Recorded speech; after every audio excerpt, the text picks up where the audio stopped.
Charentaise, Charentais, rescapée de la politique macroniste, bonjour.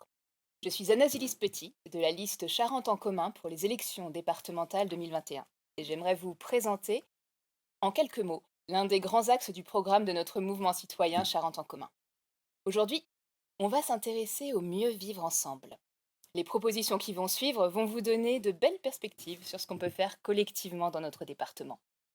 Alors, on commence?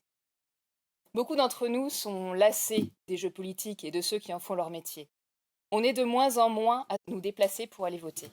Des sourires quand viennent les élections, et puis plus rien pendant le mandat. Avec Charente en commun, nous pensons que le rôle des politiques, c'est d'accompagner chaque citoyenne et chaque citoyen tout au long de sa vie, pour une vie digne, de contribuer à son émancipation, mais aussi l'engager à faire société. Alors, faire à nouveau société, jouer un rôle dans les décisions qui changent notre quotidien, ça vous dit? À l'échelle de la Charente, nous pouvons trouver des solutions. Instaurer le RIC, référendum d'initiative citoyenne. Permettre de mieux contrôler le travail de nos élus. Développer des universités populaires. Et parce que les services publics sont notre bien commun, ils doivent être accessibles à moins de 15 minutes de chez nous, avec des centres de santé. Parce que nous avons besoin de nous déplacer, les transports publics entre les cantons doivent être gratuits et les mobilités alternatives facilitées. Parce que vivre dans la dignité, c'est essentiel.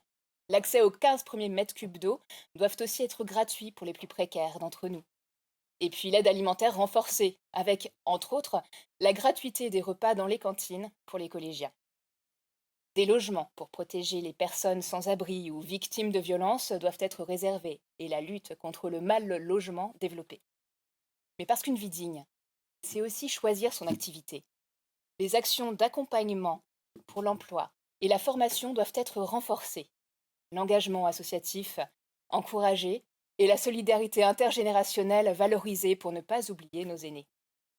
Les aides du département doivent aussi mieux soutenir le sport, l'art et la culture pour que toutes et tous puissent y accéder. Mais tout cela n'est qu'une esquisse. Je vous invite à découvrir toutes les propositions du programme Charente en commun sur notre site internet, ainsi qu'à regarder nos autres vidéos. Et si vous aussi, vous avez des idées, vous êtes les bienvenus dans ce mouvement citoyen. Nous espérons vous retrouver bientôt à nos côtés, et bien sûr, les 20 et 27 juin prochains, dans les bureaux de vote.